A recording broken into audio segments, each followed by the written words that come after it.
나이는 수명은 늘어나는데 병은 더 많은 것 같죠? 우리 어르신들의 연세 원래 얼마십니까? 연세가 얼마세요? 79. 아주 정정해 보이시는데.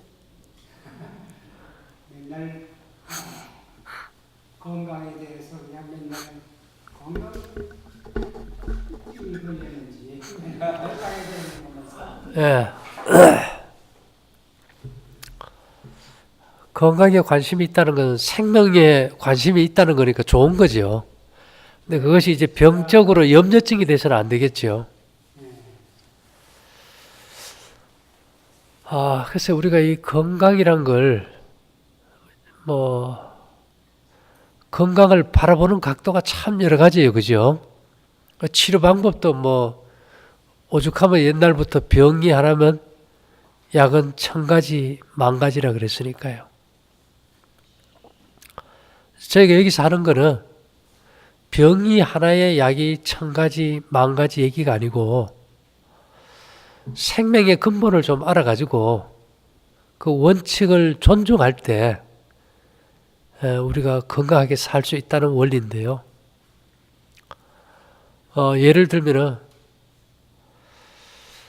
오늘은 제가 좀 다른 얘기를 하려고 했는데 여기 이제 오신 선생님이 이제 대장암 수술하시고 간암으로 처리된 거잖아요. 그죠? 근데 이 우리 몸의 세포는 정상적으로 분열되고 죽고 다시 분열되고 죽어요. 원자 핵처럼. 핵발전소에 핵이 붕괴하는 것처럼. 근데 하루에 우리 몸의 세포가 죽어나가고 새롭게 만들어지고 교환되는 양이 최소 600g에서 1kg씩 바뀌어요. 그래서 우리가 대개 말하기를 11개월, 1년도 안 되지, 그죠? 11개월이면 뼛속까지 다 바뀐다 이랍니다. 근데 이제 부부가 결혼을 해야 자식을 낳는데 이 세포는 결혼하지 않고도 스스로 분열해서 자기와 똑같은 쌍둥이를 만들어 버려요. 그걸 우리가 이제 딸 세포라 이러는데 만일에 이제 유전자가 변이가 되면은 비정상적인 조직이 자꾸 분열되고 증식이 되겠죠. 정상 세포는 분열되고 증식되고 죽어요. 근데 암 세포는 뭐를 못하는가 하면 죽는 게 안 돼요. 비정상적인 세포가 계속 분열 증식만 할 줄 아지 죽을 줄을 몰라요. 왜? 죽는 메커니즘이 망가져 버리기 때문에. 그래서 우리가 건강하게 오래 사는 게 좋은 것 같지만은 세포도 그렇고 이 몸도 그렇고 오래 산다고만 좋은 건 아닌 것 같아요. 지금 평균 조선시대 왕들의 평균 수명이 46세였습니다. 옛날에는 한 50세, 60 사이에 다 돌아가셨기 때문에 환갑만 돼도 환갑 잔치를 하잖아요. 요즘은 70을 해도 별로 잔치 안 한단 말입니다. 근데 요즘은 지금 제일 문제가 암도 아니고 치매예요. 나이 들어가지고 밥은 먹고 생활을 하는데 정신이 이게 균형을 못 잡아버리니까 이것이 지금 앞으로의 우리의 제일 큰 숙제가 되는데요. 그렇다면 우리가 병들지 않고 건강하게 타고난 수명이 다해서 죽는 걸 우리가 생로사라고 합니다. 근데 요즘은 생로사는 없어요. 다 생로병사입니다.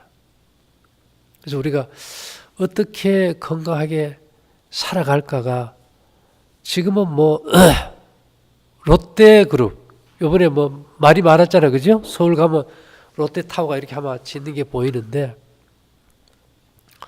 롯데그룹은 주로 이제 식음료 부분 했던 이제 회사인데 아마 우리나라에서 제일 크다고 볼 수 있죠. 근데 그 회사가 지금은 건강식품 사업부를 해가지고 슈퍼나 이런 데서 건강식품을 파는 것만이 아니고 약국에서도 건강식품 외에 건강식품으로 만든 과자까지 다 팔게 지금 유통을 시작해요.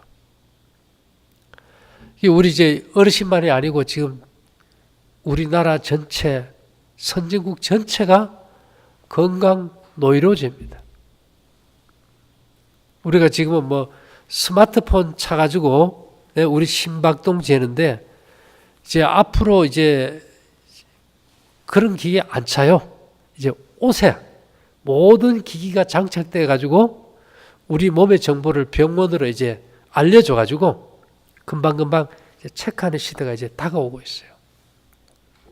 근데 중요한 것은 이렇게 현대 과학이 발달하고 발전하고 병을 잘 찾아내요. 근데 문제는 진단의학의 발전이지 치료하고는 전혀 관계없다는 거예요. 치료는 무슨 외부적으로 치료가 아니고 교통사고로 뼈가 부러지고 혈관이 터져도 의사가 붙여놓는 것 이상은 못해요. 치료는 내 몸 스스로 한다는 겁니다. 그걸 우리가 이제 자연 치유라 그러죠. 그래서 우리 몸은 우리가 항상성이라고 합니다. 호메오스테시스라 그래가지고 인체는 오뚜기처럼 너무 잘 놔도 항상 제자리로 돌아오려고 그래요. 우리 선생님이 거기 가면 뭐 암에 특별한 방법이 있을까 오셨지만은 내 몸의 암을 치료하는 것도 뭐가 해요?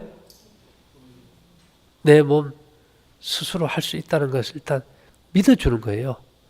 그 이상 넘어가서 신의 역사가 우리 안에 이루어지는 게 좋겠지만요.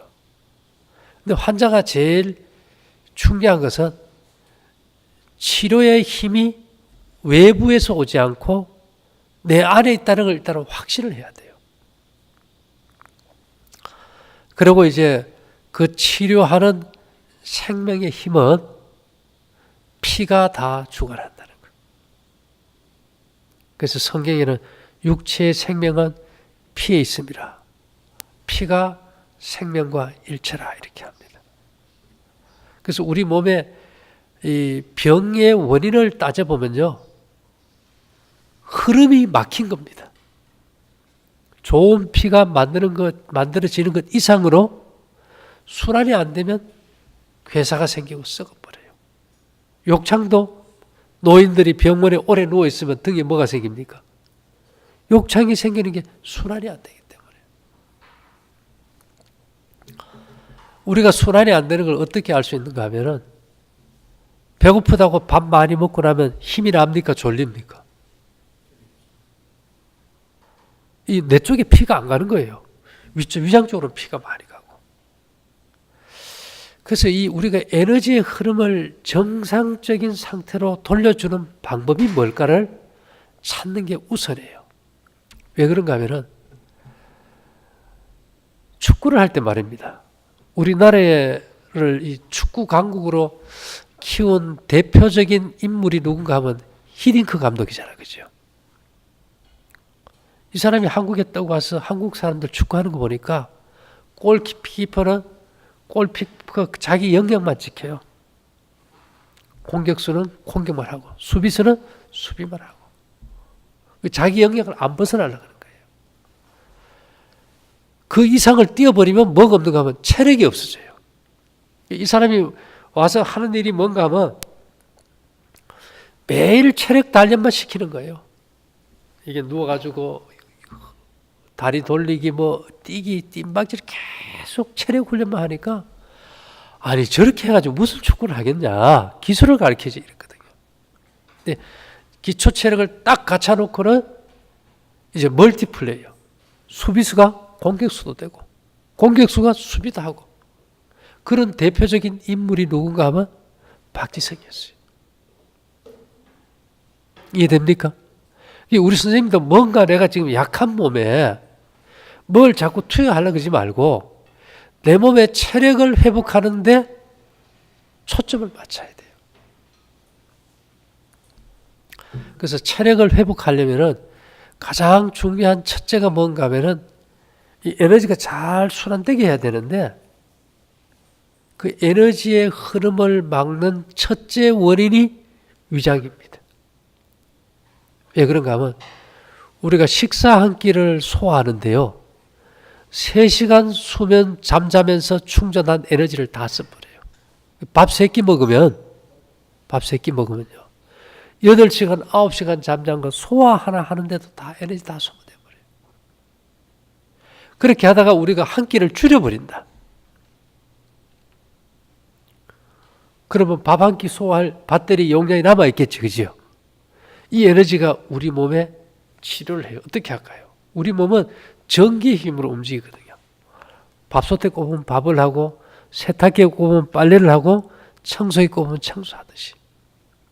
그래서 에너지를 세이브 해가지고 에너지를 축적시키는 것이 지금 제일 우선인데 그 원칙을 고수하기 위해서 가장 먼저 해야 되는 게 절대로 저녁 먹지 말라.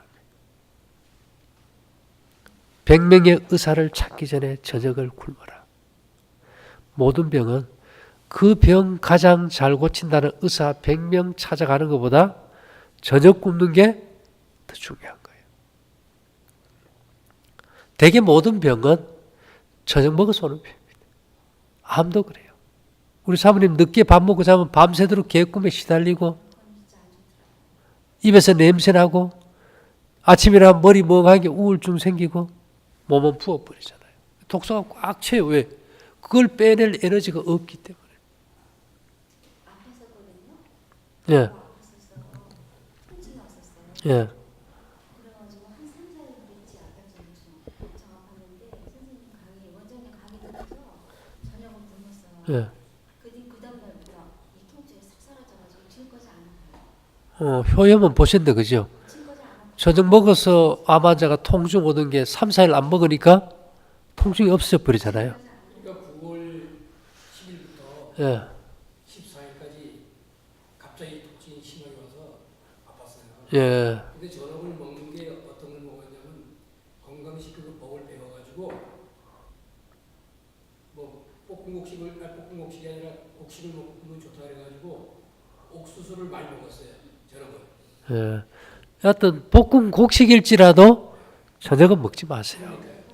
예, 우리가 그거 저녁에 한 끼 더 먹으라고 하면 우리가 장사는 잘 될 수 있겠죠. 제 얘기는 3끼를 2끼에 다 먹더라도 저녁은 먹지 말라는 거예요. 그 원칙이, 예, 어떤 원칙을 벗어나가지고 뭐를 하려고 하면 그건 희망이 없어요. 그래서, 뭐 치아는 좋으실 테니까 잘 씹어 드시고, 그 다음에 이제 강의한 거 들어보면 좀 식사하실 때 좀 간간하게 잡숫고, 생채소나 생과일 끊고, 저녁에 일찍 주무시고, 낮에는 뭐 좀 활동도 하시고, 운동도 하면 좋겠죠. 그런 어떤 기본이 안 되면은 모래 위에다 집을 지은 것 같아요.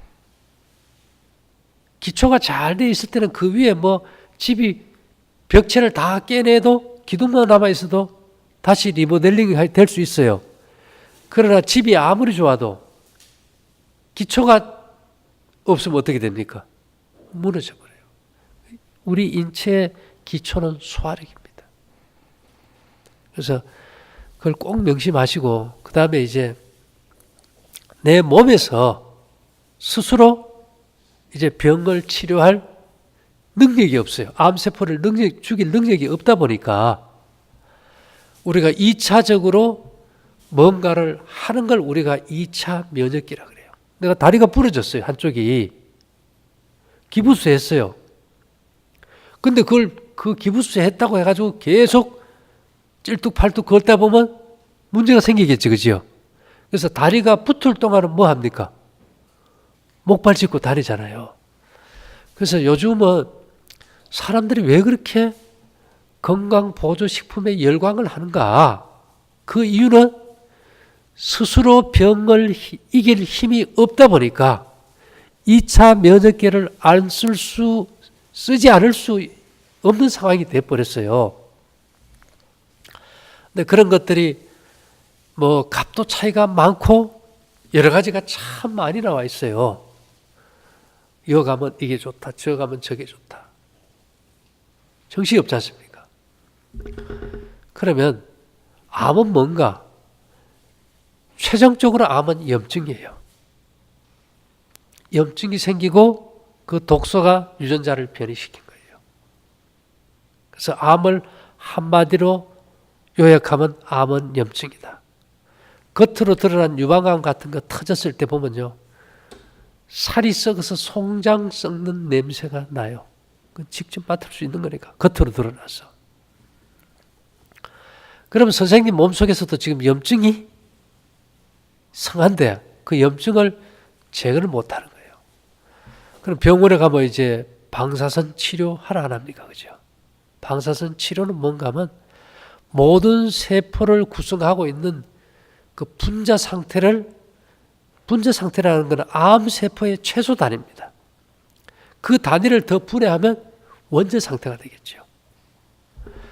그런데 이 방사선은 이 광선을 쬐가지고 암세포의 최소 단위인 원자는 핵이 있고 주위를 도는 전자가 있는데 이 원자 핵의 숫자와 주위를 도는 전자의 숫자에 따라 가지고 뭐 금이고 은이고 노시고 다양한 원소들이 만들어져요.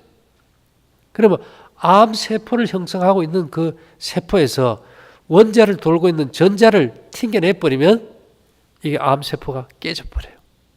그래서 방사선은 방사선 전리라 그래가지고 그 광선을 투과시켜서 원자 핵을 돌고 있는 전자를 튕겨내므로 원소의 어떤 변화를 일으켜서 죽이는 방법이에요.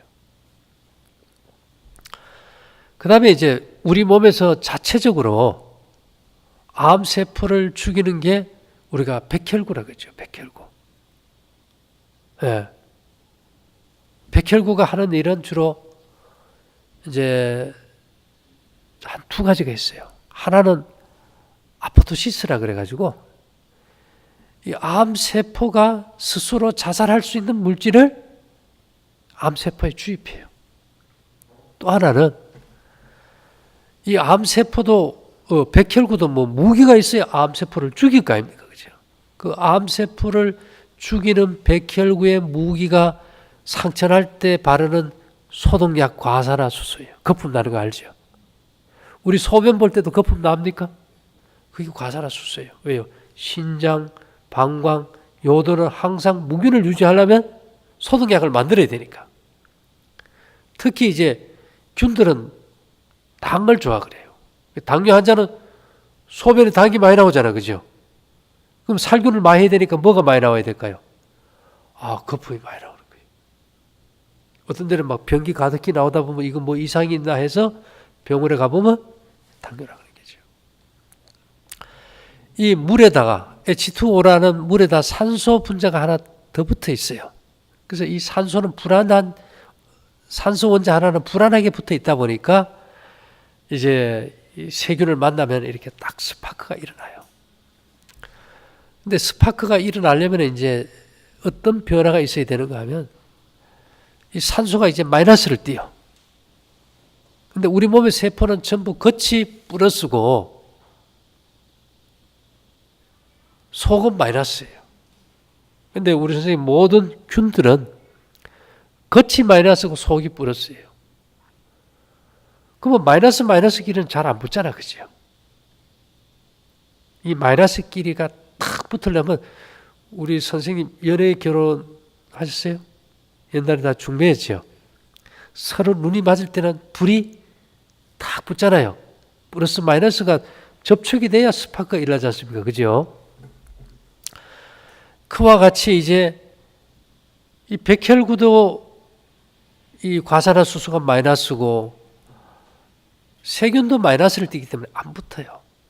그래서 이걸 붙여주는 금속이 필요해요. 왜냐? 모든 금속이 아닌 것들은 마이너스를 띠고 있고 금, 은, 동, 아연, 구리 이런 금속류는 전부 플러스예요. 그래서 이런 말이 있어요.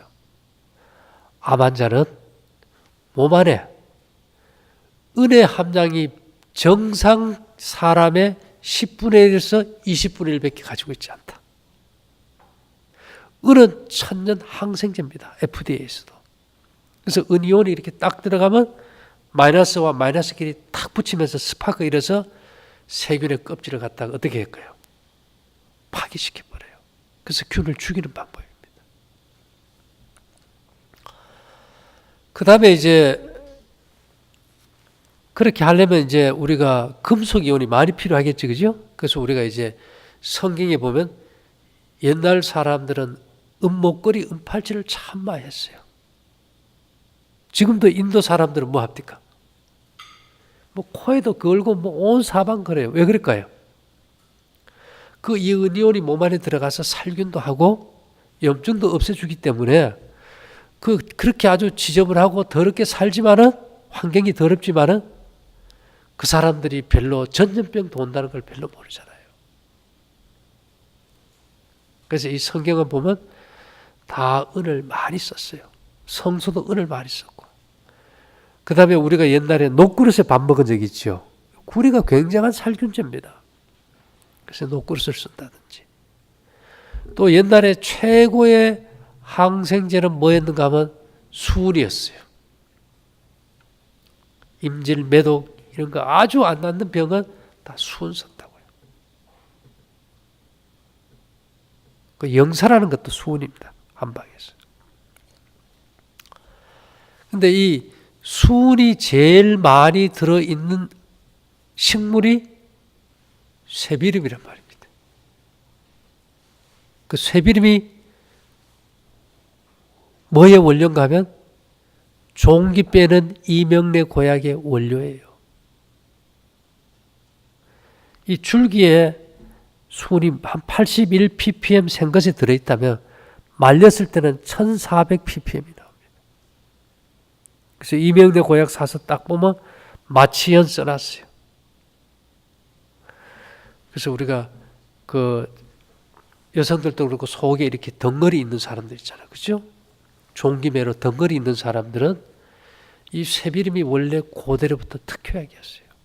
그래서 쇠비름은 몸 안에 균을 죽이는 역할을 잘 해주기 때문에 옛날부터 이 쇠비름은 계속 먹으면 오래 산다 그래서 장명체라 그랬다 이 말입니다. 쇠비름 비싸요? 싸요. 지금도 나가면 뭐 얼마든지 소금물에 데쳐 말라서 나물 대 먹을 수 있고 환으로 사 먹어도 그 비싸지 않아요. 그러니까 우리가 건강식품이라고 뭐 좋다고 무조건 할 게 아니고 이 몸에 염증이 문제면 염증을 없애는 뭐를 써야 될까요? 보조식품을 써야 되겠죠. 그것의 1번지가 은이고 2번지가 녹그릇이에요. 세 번째가 쇠비름이고. 성경이 가르쳐 주는 건 이 세 가지입니다. 그 다음에 이제 이 균들이 어디에 제일 많이 사는가 하면 천여 종의 세균이 1kg씩 몸 안에 있어요. 우리 선생님 몸 안에 있다고. 근데 그 1kg 세균이 대개 가장 많이 사는 곳이 소화기관이에요. 고기 먹고 생선 먹고 화장실 가보면 냄새 어떻습니까? 썩는 데 나지, 그죠? 그래서 그 썩으면서 생긴 독소가 혈액 속에 들어가면 유전자를 변이시키고 암이 와요. 그래서 우리가 이 일반 항생제나 이런 것들을 먹어버리면 소화기관에 좋은 균이고 나쁜 균이고 다 죽여버리잖아요. 그죠? 항암제 쓰면은. 근데 이 소화기관에 균을 죽이는 물질로는 쿨이나 은은 별로 특별히 효과가 없어요. 아니, 효과가 없는 게 아니고 아주 직접적으로 살균하지는 못해요.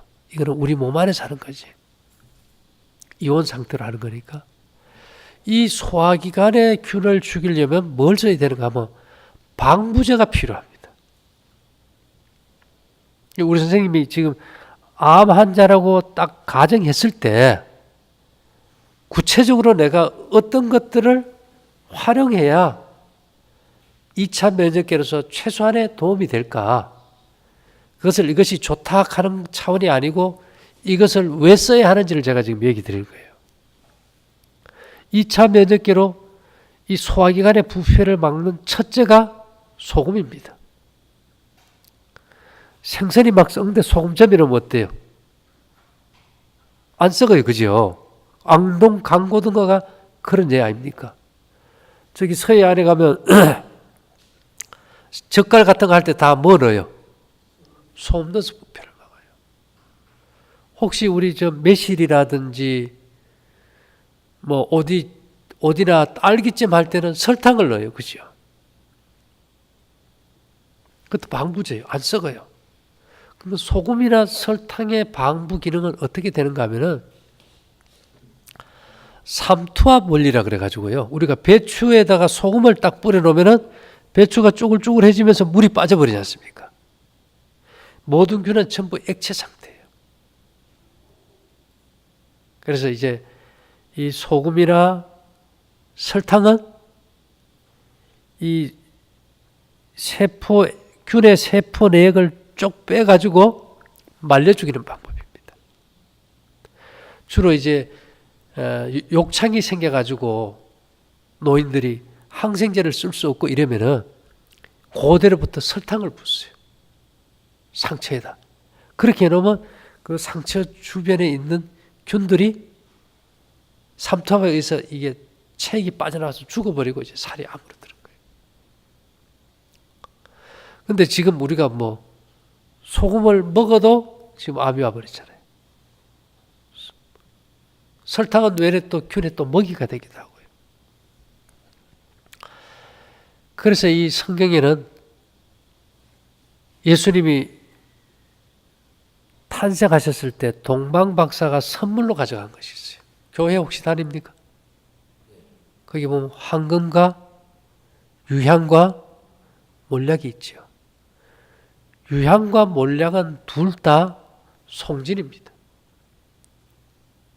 몰약은 올리브 감람나무의 송진이고 유향은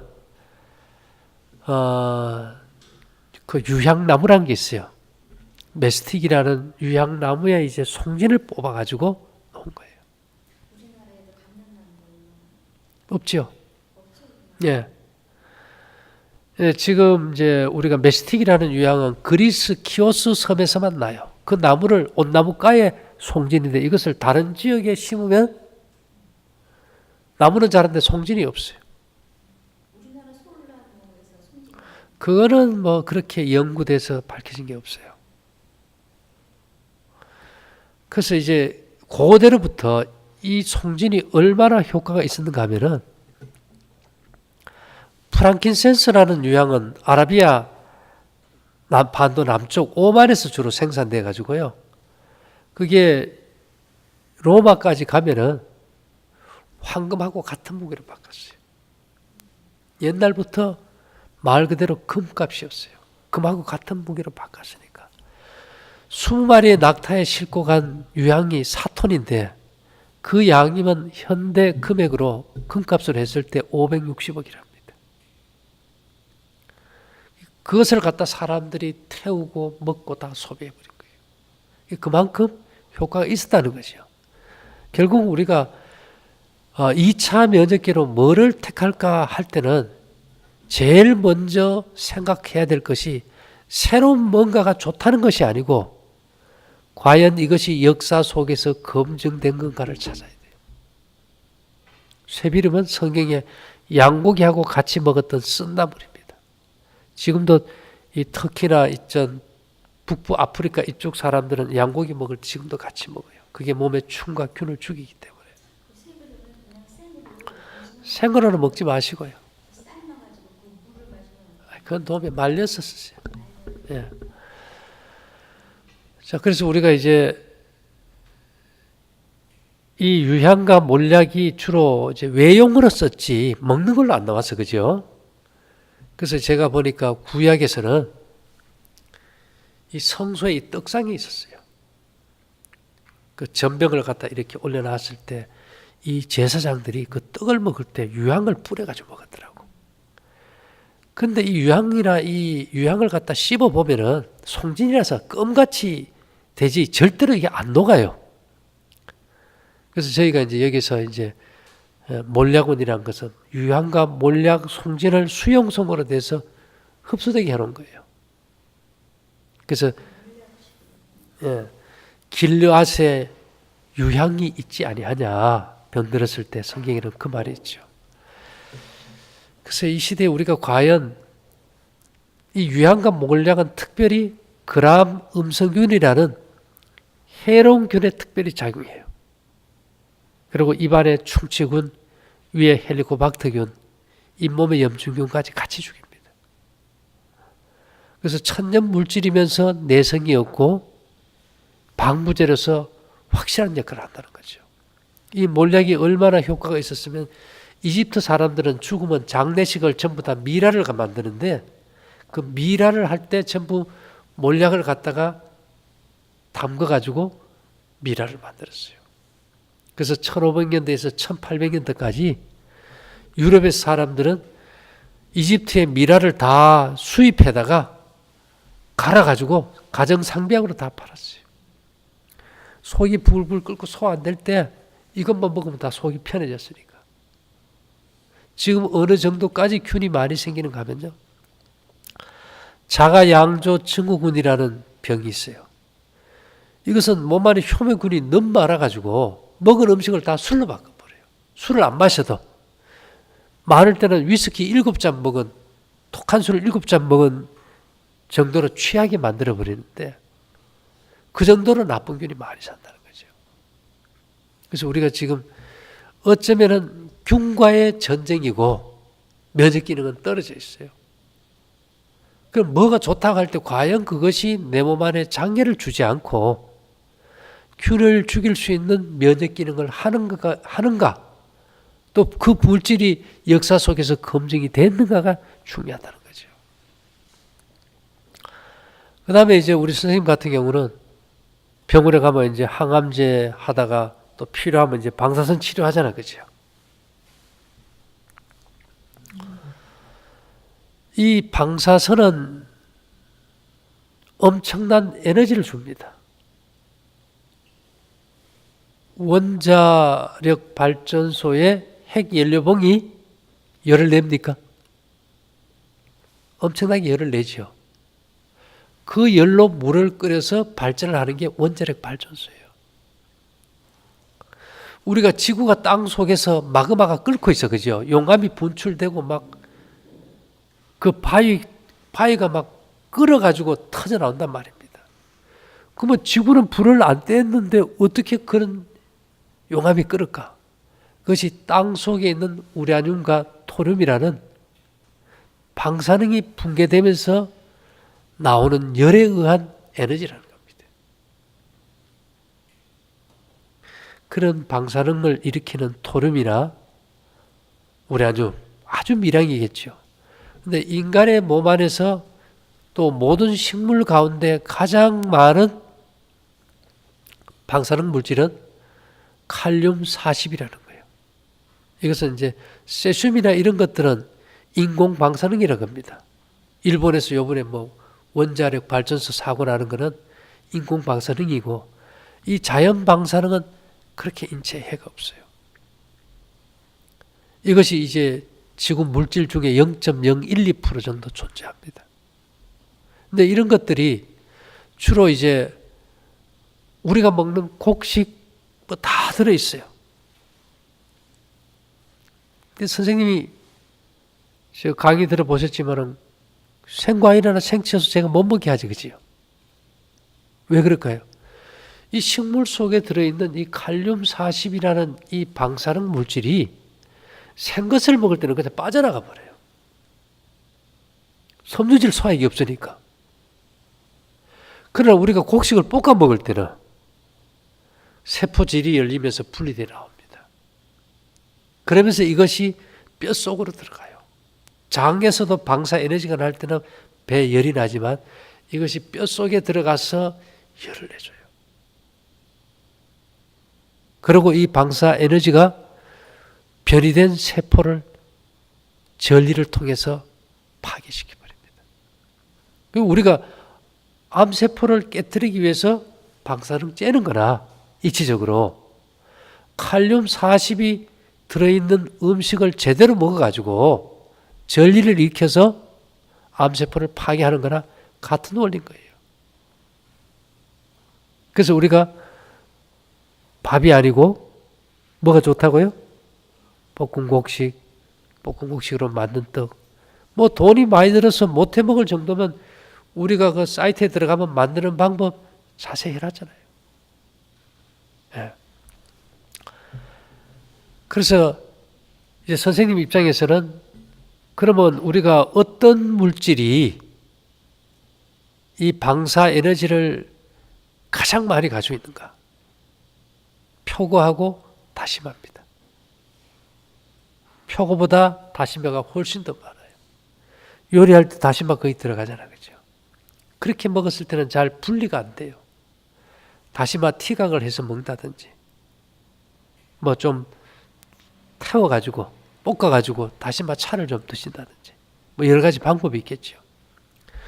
그렇게 해서 내가 지금 암 환자로서 2차 면역계를 뭐를 써야 될까? 좀 구체적인 게 좀 안이 나옵니까? 예. 그래서 우리가 은이나 녹그릇 이거는 뭐 한번 해놓으면 영구적으로 쓰잖아요. 평생. 다른 사람도 쓸 수 있고. 새비름 같은 거. 그 다음에 좀 경제가 돌아가면 이제 몰약 같은 거. 소화기관의 부패를 막기 위해서. 그 다음에 이제 다시마. 이런 것들을 통해서 우리 몸을 도와줄 수 있다는 겁니다. 구체적으로. 그리고 절대적으로 이제 저녁 굶으실 거니까. 그리고 이제 면역을 높이는 가장 좋은 에너지는 공기입니다. 이제 암 환자들이 이제 주의해야 될 것이 춥다고 자꾸 움츠러 들어가지고 밀폐된 공간에 있어서 산소가 부족하면 이건 심각해져요. 이미 1931년에 독일의 오토 바르부르크 박사가 우리 몸에 공급되는 산소를 35% 동안 줄여봤더니만 정상세포가 암세포로 변이 되더라는 거예요. 산소가 부족하면 세포에 변이가 와요. 염증이 생기고. 그래서 우리가 이제 산소가 들어오는 폐가 잘 열리기 위해서 뜨거운 방에 등대고 자지 말라는 거죠. 뜨거운 물 속에 들어가면 가슴이 어때요? 답답하죠. 그래서 이제 이 생과일이나 생초소는 몸에 열을 자꾸 뺏어갑니다. 그래서 우리가 암 환자들 체온 몇 도 올리려고 했어요. 체온 1도 올리려고 얼마나 애 많이 씁니까? 그렇죠? 근데 우리 선생님이 이제 곡식이나 떡, 또 익힌 채소 반찬, 이런 걸 이제 잘 드시면은 이제 몸에서도 이제 열이 나고 추위를 이기게 돼요. 계속 뜨거운 데 들어가 버리면은 땅구멍이 열리면서 추운 겨울에 방문 열어놓은 것과 같은 현상이 돼가지고 냉기는 들어오고 열기는 빠져가지고 점점 얼어 들어갑니다. 그래도 선생님은 복 받으셨어요. 사모님이 도와주려고 그러잖아요. 어느 가정이고 보면은 부부가 이렇게 연합해서 힘이 돼줄 때 회복이 참 잘 됩니다. 그게 기적이에요. 이게 이제 우리 선생님이 뭐 어떻게 곁길로 가려고 해도 잡아줄 수 있고 이렇지. 또 환자가 암이 걸리면은 스트레스 받는 게 있는데 뭐에 스트레스 받는지 압니까? 사실은 병으로 인한 스트레스보다는 경제적 어려움으로 스트레스를 더 받습니다. 살려야겠다는 그 신념 하나 때문에 뭐 좋다는 걸 다 하다 보면 1년에 뭐 1억 이상 쓰는 사람 숱해요. 아니, 낫기만 하면 뭐 하겠지 하다 보니까 자꾸 쓰게 되거든요. 그러다 보면은 이게 벌지 않고 돈을 쓸 때 경제는 금방 망가져요. 그래서 제일 기본은 다른 아무것도 없어요. 소화기관에 맞는 곡식 위주의 음식 제때 바로 먹고 바른 생활하는 거. 그 다음에 이제 2차 면역기로 꼭 써야 된다면 이제 제가 말씀드린 거. 그게 다예요. 그 이상을 벗어나서 누가 뭐 좋다 그래가지고 눈을 자꾸 이제 초점을 맞추면은 환자가 아우 나 그거 하고 싶어 꼭 하면 될 것 같아 이럴 때 가족은 보면 알거든요. 아닌데 환자가 해달라니까 해줄 수밖에 없는 거예요. 그죠? 그래서 이제 앞으로 누가 뭔가 좋다 하면은 그러면 이 좋다는 것이 내 몸에 균을 죽일 수 있느냐 물어보세요. 그리고 어떤 원리로 균을 죽이는지 물어봐요. 병균을 죽일 수 있는 원리가 없는 거는 우리 선생님에게 몸에 균을 못 죽인다는 얘기입니다. 그렇게 해서 이 어떤 개념을 확실히 가지지 않으면은 그 암이 낫고 안 낫기 전에 경제적 파탄으로 인해서 더 슬럼프에 빠져버려요. 이렇게 어쨌든 간에 조금 우리가 사람이 죽고 사는 거는 인간이 할 수 없지 않습니까? 무두셀라도 뭐 영원히 못 살았어요. 최고 오래 살아도 969세를 끝으로 죽었어요. 생명을 하나님께 맡기시고 살아있는 동안 하나님께서 주신 생명이니까 우리가 이 하나밖에 없는 생명을 선물로 받았는데 늦게 깨달았지만 이 선물로 받은 생명을 회복하고 보존하는 일에 최선을 다하는 게 아름다운 거 아닙니까? 그죠? 거기서 만족하고 삶을 하루하루를 즐겨야지 뭐 암이 안 걸린 사람이 내일 모레 죽는다고 염려 안 해요. 근데 암 환자는 몇 년 뒤에 죽을 거도 미리 하면 땡겨서 오늘 고민하거든.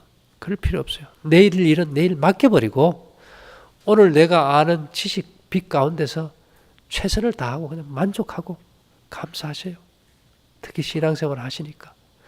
그렇게 하셔야지 잘못하다가는 큰 어려움 당할 수 있습니다.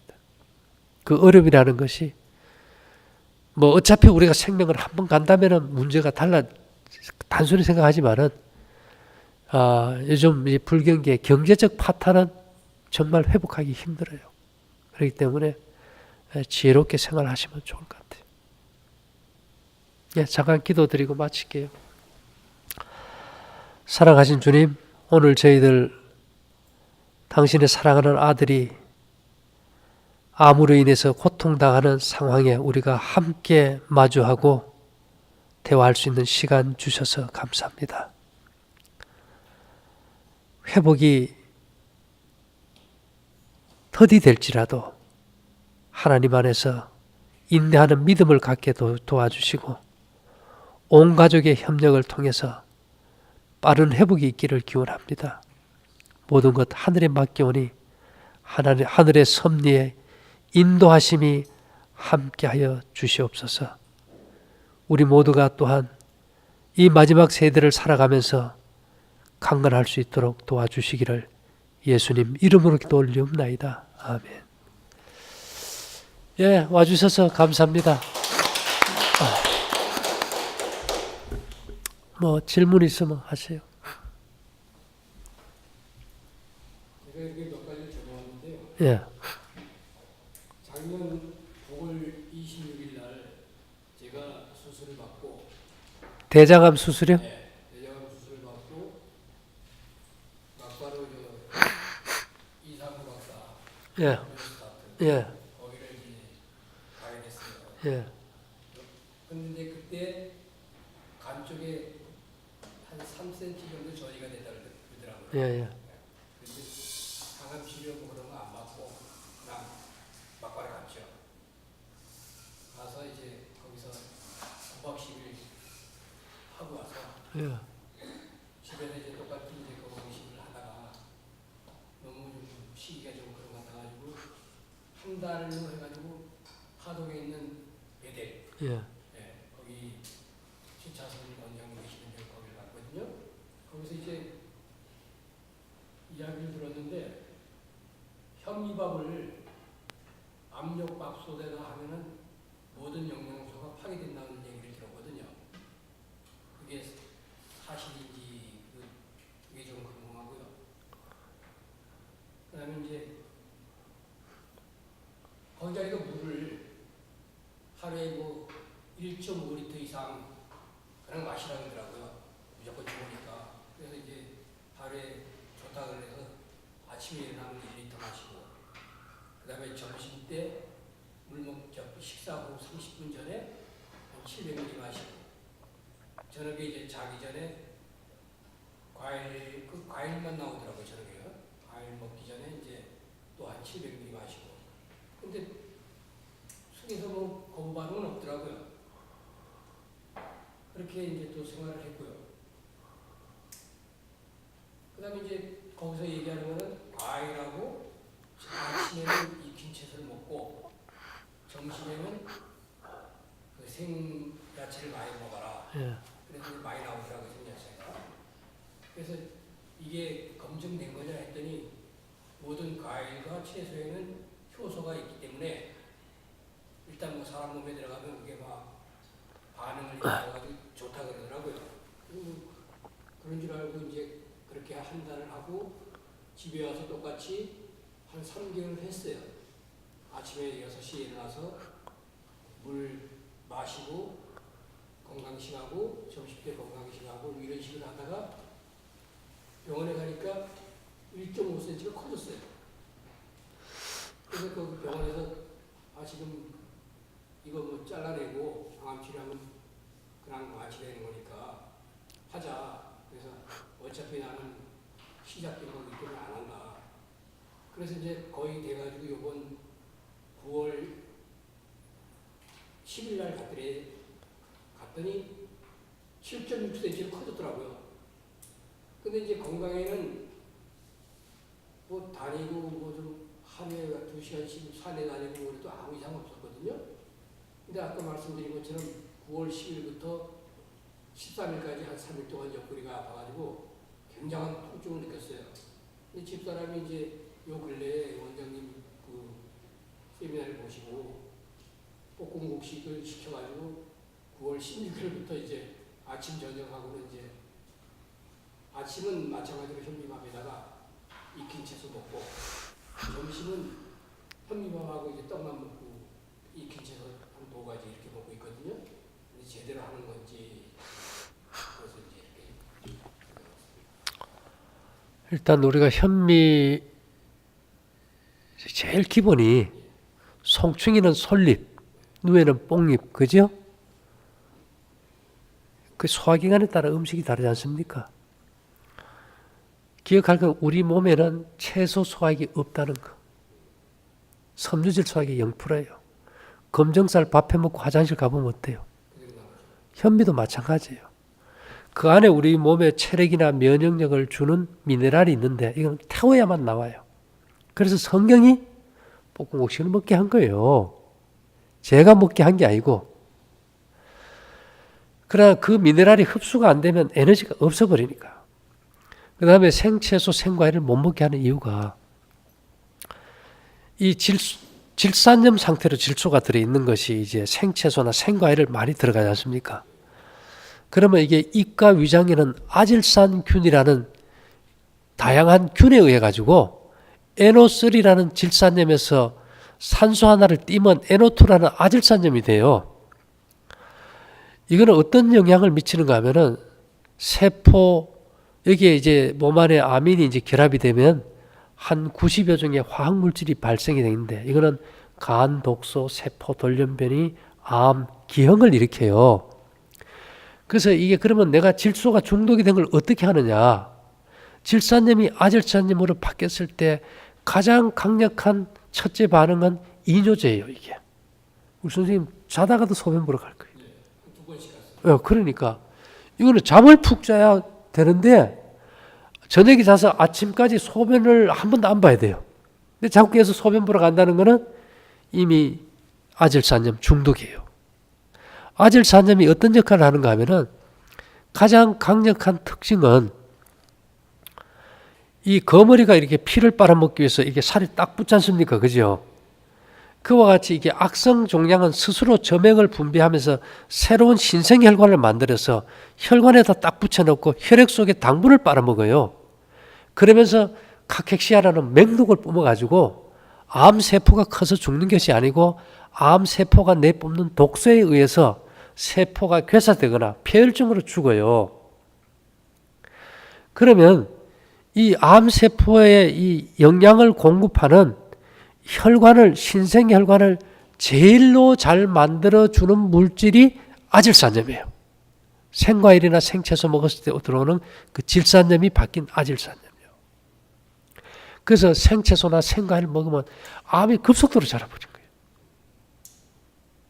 뭔 말인지 이해됩니까?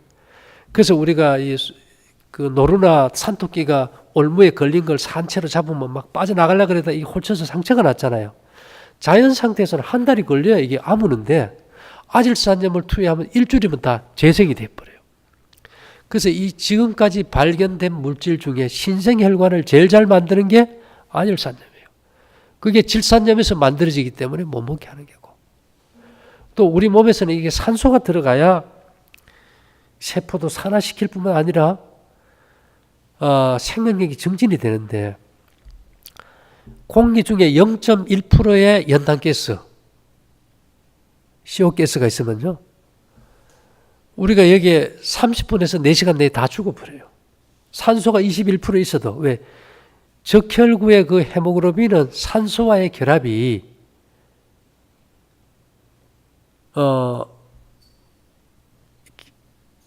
산소와 이렇게 헤모글로빈의 결합보다 일산화탄소 연탄가스의 결합이 300배나 강해요.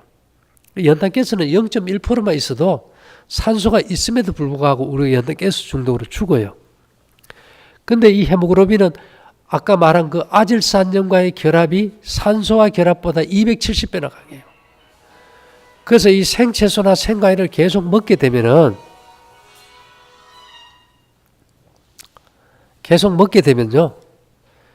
내 몸에 헤모글로빈하고 아질산염이 결합이 돼가지고 산소 부족 현상이 일어나요. 그럼 에너지가 태워지지가 않겠죠. 그래서 냉체질이 돼버려요. 자꾸 추워지고 피가 식어 들어가니까 피 속에 열을 내기 위한 방편으로 피 속에 수분만 빼내라고 소변만 자주 보고 체중은 급격하게 감소되고 추운 게 싫어지고 차라리 우리 고기 먹고 비대하고 열 많은 사람은 괜찮아요. 몸을 식히는 생채소나 생과일이나 죽염을 좀 먹어도 되겠지요. 그러나 우리 선생님 같은 분이 열을 식히는 죽염이나 생채소나 생과일 이런 걸 먹으면 어떻게 될까요? 그렇죠. 예. 그거는 몸을 막 그냥 강력한 강알칼리니까. 예. 그래서 우리가 생각에는 좋다고 먹었는데 몸에는 역반응이 일어나 버리죠. 그죠? 그래서 우리가 같은 몸이라도 추운 겨울에는 따뜻한 옷을 입고 여름에는 시원한 옷을 입잖아요. 우리 선생님은 지금 식어 들어간다고. 그죠? 식어 들어가는데 식어 들어가는 것만 자꾸 먹은 거예요.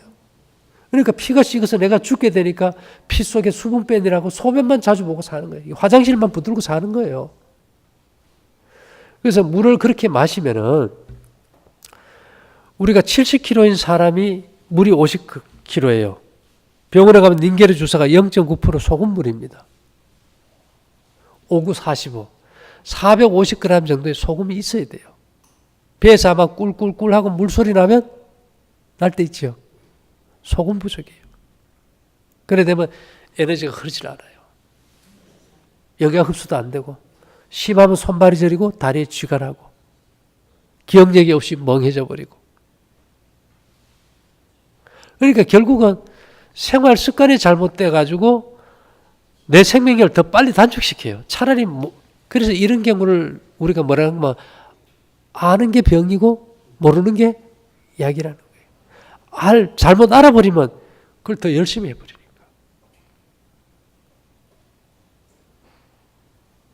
그래서 우리가 70억의 질병은 달라도 소화기관의 법칙은 똑같습니다. 그래서 변이 좋아야 돼요. 황금색이고 형태가 뚜렷하고 손으로 주물러도 냄새가 없고요. 그래서 이게 간을 통과하는 금속의 대표적인 것이 굴입니다. 그래서 이 녹그릇에 꼭 써가지고 그 물도 담아 잡수시고, 그죠? 잡수게 되면. 그리고 물 많이 먹을 필요 없어요. 목마르지 않으면 안 먹는 게 물이에요. 우리 몸에서 물을 만들어요. 겨울에 자동차 뒤에 마우라에 물 떨어지지, 그죠? 세포, 근육세포에서 산소와 연료가 들어가서 폭발이 될 때 물이 만들어집니다. 이게 우리 몸에 1.5리터, 2리터 마실 필요가 없죠. 전혀 없지요. 우리 몸에 수분이 필요하면 안지오텐신2라는 갈증 호르몬이 분비돼서 입 마름을 느끼게 해줘요. 독소가 많을 때, 우리 감기약만 먹어도 입이 안 마릅니까? 감기약 독을 해독하니라고 산소가 고갈되면 입이 말라요. 항암제 맞아도 입이 타요. 왜? 그 독소 해독하니라고 산소가 말라버리니까. 그렇지 않은데 자꾸 물을 마셔버리면 피가 식어버리고 손 찔러보면 멀겋게 나오죠. 피가. 그 생명되는 피의 질을 떨어뜨리는 거죠. 그러면 목이 마셔 갈증 날 때만 마셔. 그렇죠. 누구든지 목마르거든 내게로 와서 마시라 그랬지. 목마르면 늦으니까 물 그 전에 마시라는 게 성경에 없지 않습니까? 단순하게 생각해도. 지금 아침에는 현미밥을 먹고 있고요. 점심에는 그 여기서 그냥 현미밥 하루 종일 씹어봐야 그 껍질을 소화 못 시켜서 미네랄 흡수가 안 되니까 볶음국식하고 볶음국식 떡 잘 구워서 드세요. 예, 예. 그리고 이제 미역국 같은 거 좀 짭짤하게, 그죠? 이제 곡식을 충분히 씹어서 침이 싼 다음에는 국물 들어가도 괜찮아요. 개구리가 물속에 알 썰어놔도 물이 저맥을 뚫고 몰두가잖아요. 이제 그런 원리니까 너무 염려하지 마시고 자연스럽게 사시면 돼요. 그럼 물을 엄청 마셨어요. 그 선생님이 병을 만든 거라니까. 예. 예. 그러기에 그게 지금 그렇게 몸을 씻고 체중을 떨어뜨려 버린 거예요. 그리고 소변만 자주 보느라고 잠도 못 자고. 그러면서 내가 최고로 잘했는데 내가 왜 이러냐. 그렇죠. 생체수 생과를 많이 먹었으니까 아질산염이 암세포가 자라는 신생혈관을 잘 만들어줬으니까 잘 클 수밖에 없겠죠. 그 소변을 할 때 소변이 좀 소변은 마른 지푸라기처럼 노려야 됩니다. 예, 말 같다는 거는 이미 피가 너무 묽어가지고 에너지 대사가 안 되고 몸에 수분 빼는 거예요. 그럼 신장도 엄청 망가져 버려요.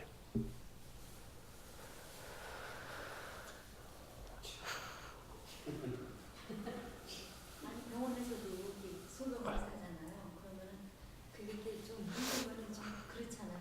그래서 얘기했더니 묽을 수도 있다고 또 병원에서 하더라고요. 죽어요.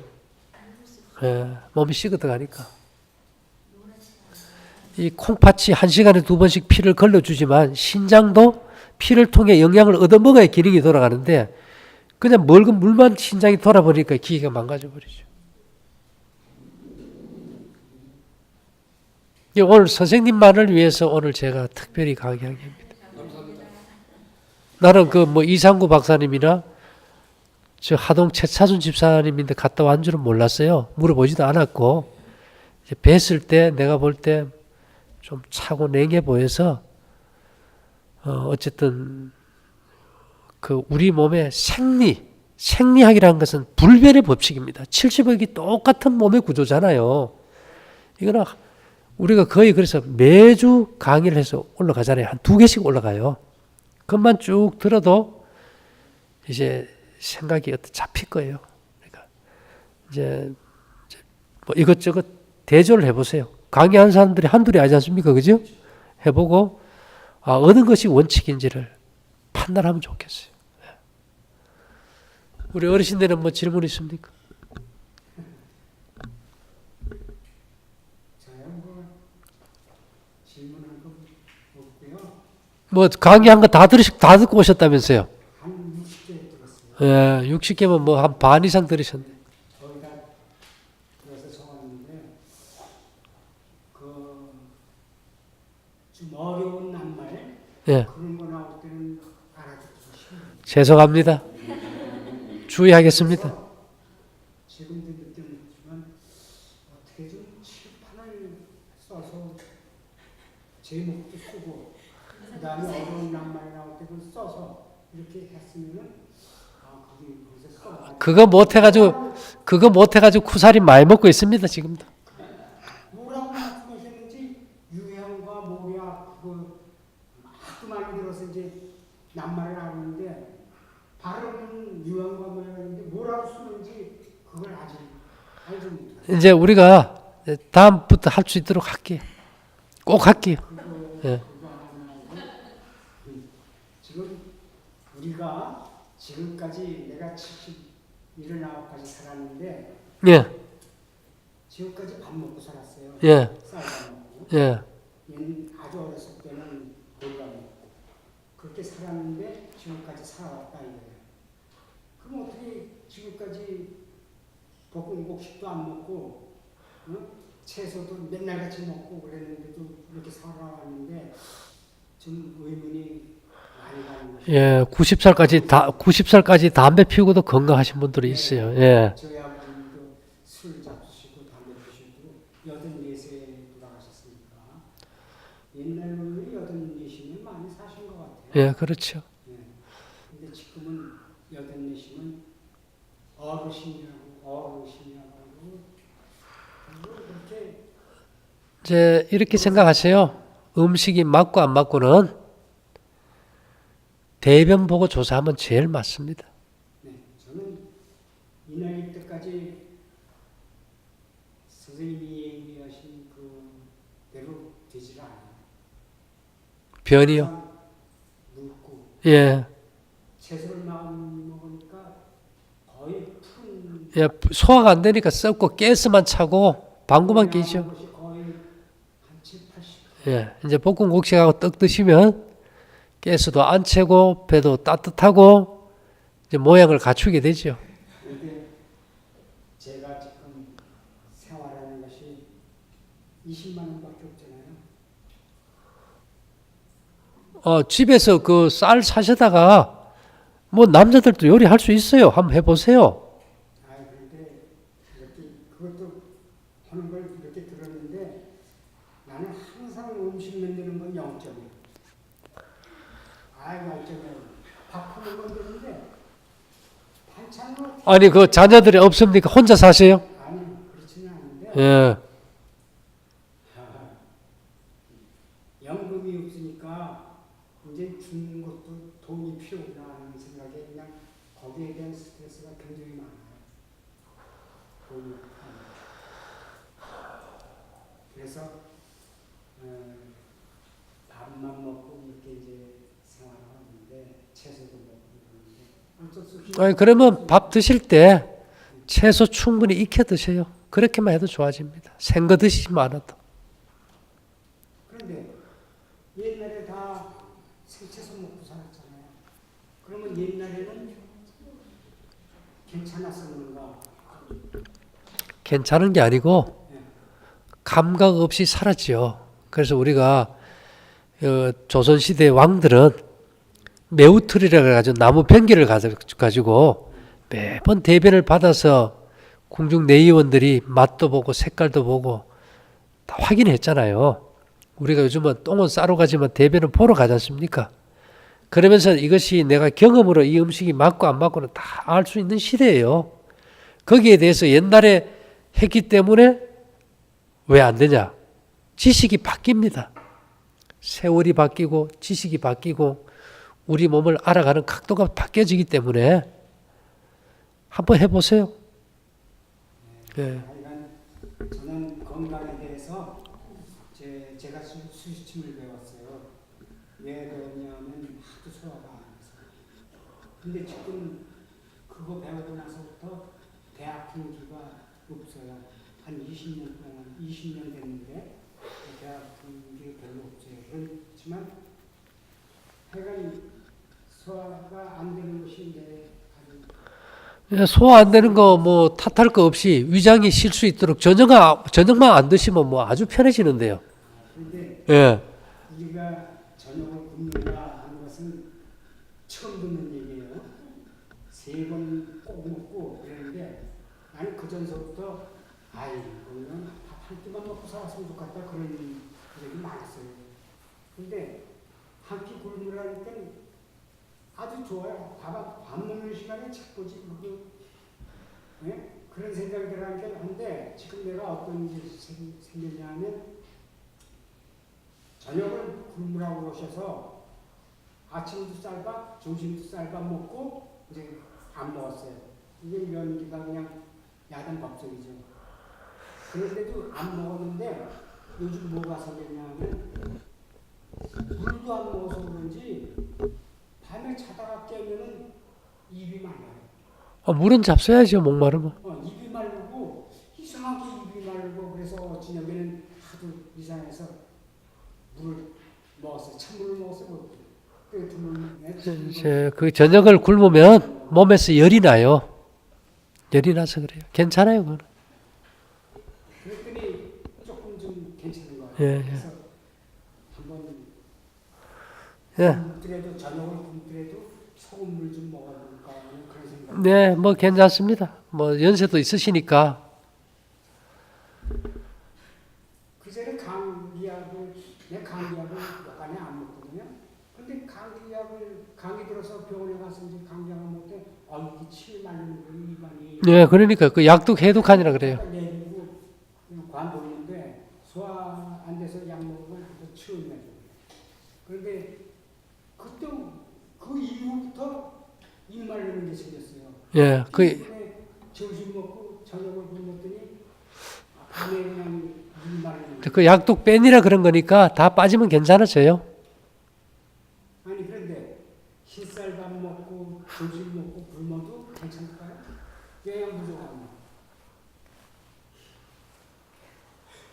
그 며느님 있는데 볶음국식 좀 해달라 그러세요. 그리고 하여튼 해보세요. 그걸 가지고 내가 뭐 어떻게 어르신들 갖다 해도 밭을 드릴 수도 없고. 사람이 없어가지고 연들 때 그거 해달라고 주면 어려워요.